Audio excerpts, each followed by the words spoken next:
Hey everyone, Joey here with Green Horizon Trade. Let's break down today's ORB scanner setups.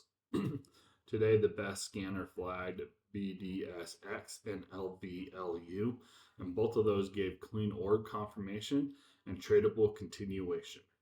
We also had SOGP, which is a great example of why protecting green matters.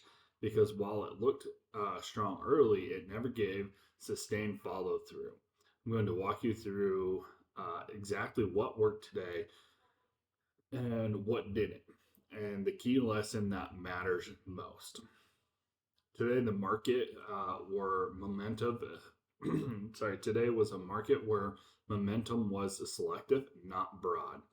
We had names that moved fast early, but only a few that actually respected orb levels, held above VWAP, and gave structured continuation. This is a type of day where chasing strength gets punished, but waiting for confirmation and managing winners properly makes a big difference in your trading. And that ties directly into today's rule. The rule for today is protect green before chasing more. On days like this, the goal isn't to squeeze every last cent out of a move. The goal is to take what the market gives you and not give it back, trying to be perfect on each single trade. So let's go ahead and get into the first stock,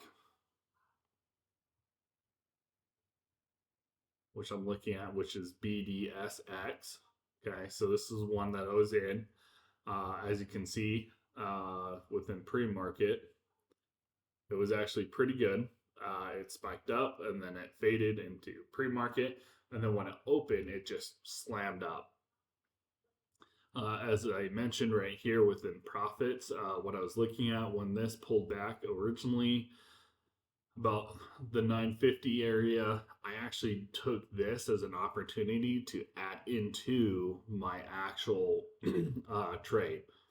But then as it got up here and started putting in the second red candle, I noticed, as you can see down here, the volume started to die out, and I actually noticed that around this area, and so that's when I called it on mine. I know typically I wait for the 9 EMA to trigger, but this time I had a good feeling with the volume fading out that it was a good time to get out. So I got out and I was able to capitalize as much as possible. But as you can see, BDSX also gave you another opportunity because it does break out. I mean, it has this huge sell off. As you can tell, all the volume selling out and it's just a straight down, but it does eventually break that downtrend. Okay, so here's the trend that I'm seeing. It does eventually break it and go up. And then after it crosses VWAP, it gives you another opportunity. And what's interesting about this is VWAP crossing above the 9 EMA is actually about the orb high as well. And that gives you another great opportunity for actually even more gains on this. So I was out around 883, and this gave you about almost a whole nother dollar afterwards if you're able to stay in it. So it did exactly what we want to see. It did confirm above the orb high with volume, held above VWAP, and continued to respect the 9 EMA on pullbacks until it finally collapsed. This wasn't a straight up move. There was pauses, small pullbacks, and opportunities to manage risk itself. So instead of adding into it like I did, you could have sold half of it afterwards and locked in that profit. I want to pause here and talk about trade management because this is where most traders give profit back. Once BDSX broke uh, orb and started trending, the question is no longer how high can this go. The real question becomes how do I stay in the trade without letting a winner turn into a loser?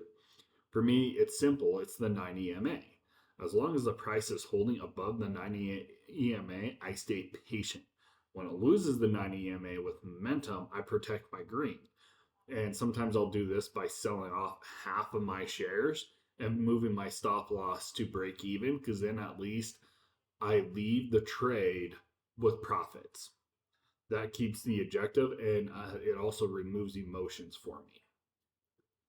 The next one that I want to talk about is LVUE. Now, this one, there was a lot of risk in it, but at the same time, what I mean by risk is there really wasn't any volume, but once the volume came in, you can see it really started trading. So for me, this one wasn't necessarily an orb trade, but it was break above high.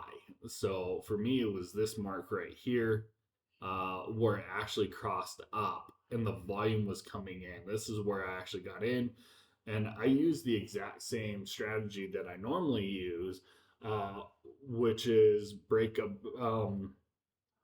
So once I got in right here, it held the VWAP. But for me, my get out was when it crossed below right up here, below the 90 MA. So if you manage this properly, you didn't need to predict this breakout. You just stick to your rules, and follow it as you go. The last one is SOGP. Now this was a good one. You can see it had a lot of volume there towards the market open. It just shoots up, then pulls back, and then even in open, you have a lot of people that it just trapped in, with this volume. But as the volume died out, you can see it never broke orb high, and you can see some people got in at 18.15, and it's all the way down here about 15.30 is where it's currently at. So this is one of the reasons why you want to stick to your rules, and follow them. If your chart never sets up your play, don't get in it. I mean, and don't look for other things. Oh, this is this is that. No, stick to a couple of criterias and then move forward. If the chart hits it, then enter in your trade, follow your rules, and then get out when your trade says get out. Don't hold a loser. Protect those profits. That's the important thing here, is protect those profits. Don't turn a winner into a loser. So today really reinforced one thing, is protect green before chasing more. BDSX and LVU rewarded traders who took profits responsibly, when SOGP punished everyone who traded to force continuation that wasn't really there. This is how traders blow up good days, by turning winners into losers because they want more. The market doesn't care how much you want. It rewards discipline, patience, and execution. And like some of the famous traders in a great book, if you haven't read it yet, it's uh, something millionaires or something like that. But they tell you that you will get exactly what you want out of the market. So if you want to chase those winners and stuff like that, you're just going to lose because you're not patient. You're not waiting for the setups. You're not executing the way you should be. So if you find this information helpful, make sure to like and subscribe below. It really helps support the channel and all the free content that I'm doing for everybody. If you want to see these setups live instead of after the fact, the ORB Scanner is linked below. I do have a free trial for everybody, just to test it to see how they like it. And I'll be back tomorrow. I appreciate everyone watching. Thank you.